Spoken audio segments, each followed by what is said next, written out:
Allô tout le monde de l'école à la maison. Donc, suite à une publication là, de hier soir et de ce matin, il semblait avoir un intérêt pour que je fasse un petit cours d'astronomie. Qu'est-ce qu'on peut observer dans le ciel ces temps-ci? Alors voilà, je prends quelques minutes pour faire ça. Moi, je m'appelle Julie Bolduc-Duval, puis on est une famille qui fait l'école à la maison. Mais ma job, moi, comme c'est mon conjoint qui fait l'école à la maison, c'est de faire le programme à la découverte de l'univers où j'enseigne aux profs et éducateurs l'astronomie. Donc, c'est vraiment dans mon domaine, dans le fond, de vous faire cette petite vidéo-là. Excusez, j'ai fait ça vite, là, mais à la découverte de l'univers, vous pouvez aller voir le site web, il y a quand même des ressources aussi, vous pouvez fouiller. Bref. Alors, là, ce que je vais utiliser, c'est un site web qui s'appelle Stellarium pour vous montrer le ciel ce soir ou dans les prochains soirs. Je vais prendre la version web parce qu'elle fonctionne directement dans votre navigateur. Fait que vous allez à ce site web-là, c'est ça que vous devriez voir. Je veux juste vous dire qu'il y a une version qui se télécharge aussi. Moi, j'aime mieux la version téléchargeable. On peut la mettre en français, entre autres. Il y a plus d'options, autant sur Windows que Mac, même Linux si vous utilisez ça. Mais comme c'est une étape de plus là, qui est peut-être moins évidente au départ, voilà, allons-y avec la version web. Donc, quand vous partez Stellarium, ça devrait reconnaître où vous êtes situé. Moi, ça dit Irlande, là, c'est pas que je suis en Irlande, le pays, c'est que c'est une petite municipalité pas loin de Thetford Mines. Je suis à Thetford et étrangement, il prend Irlande avec mon adresse IP. Donc, peu importe, c'est pas grave, c'est assez près. C'est pas hyper précis, c'est pas grave, mais c'est sûr que entre Montréal et Québec, il n'y a peut-être pas tant de différence, mais entre la Gaspésie, Val-d'Or, puis la Côte-Nord, par exemple, ben là, il pourrait avoir une différence un peu dans le ciel. Et assurez-vous qu'il prend l'heure comme il faut. Là, tantôt, quand j'ai parti le programme, c'était comme la nuit. Donc, assurez-vous de peut-être cliquer sur ça, dire Back to Real Time. Fait que ça va vous donner l'heure. Présentement, ça, c'est vraiment l'heure de mon ordinateur, là, au moment où j'enregistre ça. Et voici le ciel qu'on pourrait voir dehors si c'était pas aussi nuageux. Le soleil est là. Puis je peux me promener, voir le sud, l'ouest, ainsi de suite. C'est un paysage par défaut, évidemment. Là, dans le fond, ça me tente plus de voir le ciel ce soir. Donc, je peux déplacer ça. Là, c'est un peu étrange.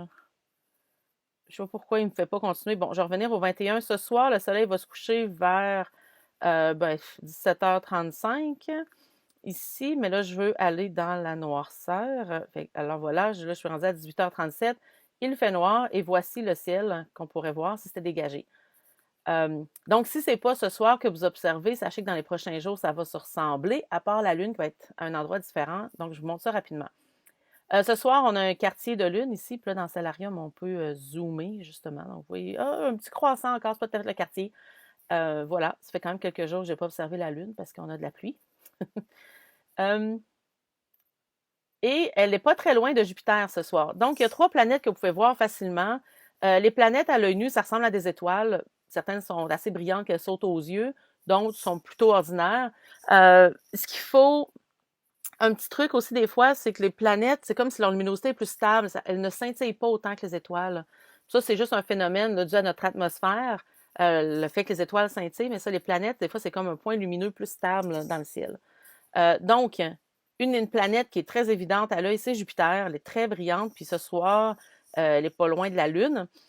À gauche de Jupiter, il y a Saturne, qui est quand même brillante, comme une étoile brillante, mais qui ne saute pas aux yeux autant que Jupiter, mais quand même assez facile à identifier aussi, là, surtout parce qu'elle est proche de Jupiter. Et du côté est, il y a Mars, qui est très, très brillante. Là, présentement, c'est le meilleur moment pour l'observer là, pour les 2 prochaines années. Ces semaines-ci, là, elle était à son plus brillante là, il y a une quinzaine de jours, mais ça reste là, quand même très brillant pendant encore quelques mois. Et elle est plus à l'est. Et Mars a une petite teinte orangée. On peut voir là, vraiment qu'elle est plus orangée, rouge par rapport à Jupiter, par exemple. Euh, donc, ça, c'est le fun parce qu'on peut facilement les voir à l'œil. Là, si vous avez jumelles ou télescope, vous pouvez voir plus de détails.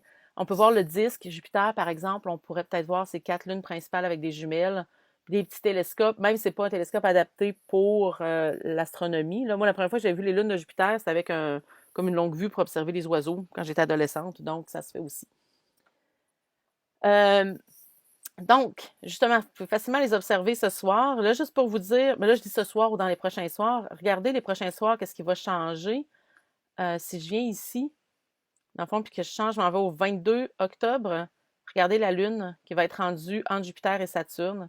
Et là, le 23, 24, 25.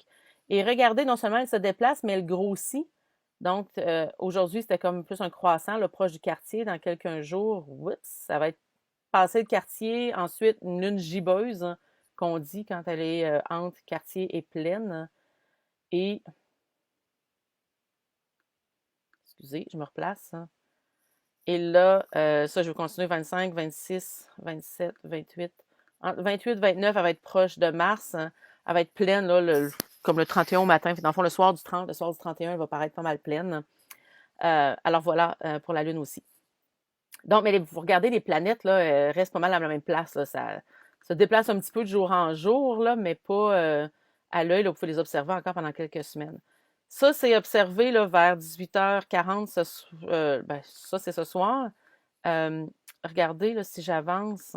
Si vous observez plus tard dans la soirée, regardez que Jupiter, Saturne, en fait, tout le ciel semble tourner vers l'ouest, mais en fait, c'est la Terre qui tourne dans le sens inverse. Là.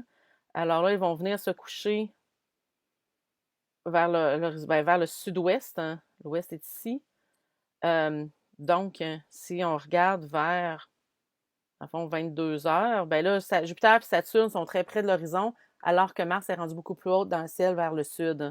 Donc, tout dépendant quand vous observez dans la soirée, c'est sûr qu'avec les enfants, probablement que ça va être plus tôt que ça, mais pensez là, que ça peut changer au cours de la nuit.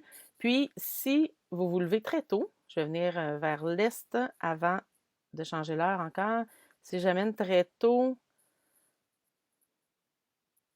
si vous êtes des lève-tôt, oups, avant le lever du soleil, vers 6 heures, vous allez voir Vénus à l'est, super brillante aussi, elle saute aux yeux. Donc, regardez vers l'est, là, où le soleil va se lever, dans le fond, un peu après. Puis, vous allez voir, le soleil se lève là. Vous allez voir la planète Vénus qui est très, très brillante. Encore un point à l'œil. Ici, là, pour montrer plus brillant, ils mettent plus gros. Mais en fait, à l'œil, ça ne paraîtra pas un cercle comme ça va être un point, mais très lumineux. Alors, Stellarium, c'est vraiment là, un outil intéressant justement pour observer le ciel. Excusez, j'essaie de... En fait, je vais revenir en soirée juste pour montrer une dernière chose avant d'arrêter ma petite vidéo. On peut aussi faire afficher les constellations. Là, les mettre en anglais, en fait, c'est les noms latins. Vous pourriez même les mettre les dessins artistiques. Et ça, évidemment, c'est les constellations gréco-romaines qui sont plus utilisées, mais dans le fond, ils ne sont pas... Dans le fond, comment je pourrais dire ça? C'est que toutes les cultures avaient leur propre constellation. Puis, c'est tout, comme c'est tous des dessins inventés, il n'y en a pas des vrais par rapport à d'autres. Là. Toutes les constellations des différentes cultures sont aussi légitimes. Souvent en astronomie, ben, celles qui sont reconnues officiellement par l'Union astronomique internationale, c'est les constellations gréco-romaines. Mais ça peut être intéressant d'aller fouiller les constellations dans différentes cultures. Et ça, c'est un aspect qui est disponible dans la version téléchargeable de Stellarium. Vous pouvez faire afficher les constellations de différentes cultures, c'est super intéressant. Mais peut-être que vous reconnaissez ici, entre autres, la grande ours, qui fait partie de Ursa Major. Dans le fond, l'ours, justement, là, souvent on parle de la casserole, mais il est où l'ours? Ben là, vous le voyez ici. Et voilà, on peut faire afficher le dessin de l'ours, d'ailleurs. Hop, ils ont mis des étoiles filantes au hasard. Là. On vient d'avoir une passée ici. Puis à partir de la grande ours, mais si on utilise les deux étoiles ici, on peut trouver l'étoile polaire. Hein. L'étoile polaire qui indique toujours le nord, Polaris, qui fait partie de la petite ours. Fait que comme ça aussi, on peut trouver différentes étoiles, constellations. C'est sûr que dans le vrai ciel, on n'a pas les lignes, là, mais c'est utile dans le stellarium. Puis ici, Cassiopée, le W aussi, qui est quand même assez facile à trouver. Bref, je suis en train de me dire que peut-être que je pourrais vous en faire d'autres. En tout cas, commentez si vous aimez ça, puis peut-être que je pourrais vous en faire d'autres petites vidéos comme ça à différents moments de l'année. Ça me fait plaisir de partager ça avec vous. Puis, belles observations. C'est sûr qu'il fait plus froid maintenant un peu, mais vous n'êtes pas obligé de rester super longtemps dehors. Puis un avantage, c'est que oui, c'est plus frais, mais le soleil se couche plus tôt. Donc, pour l'astronomie, c'est plus facile avec les enfants, alors qu'au mois de juin, il faut attendre à 10 heures avant qu'il fasse noir.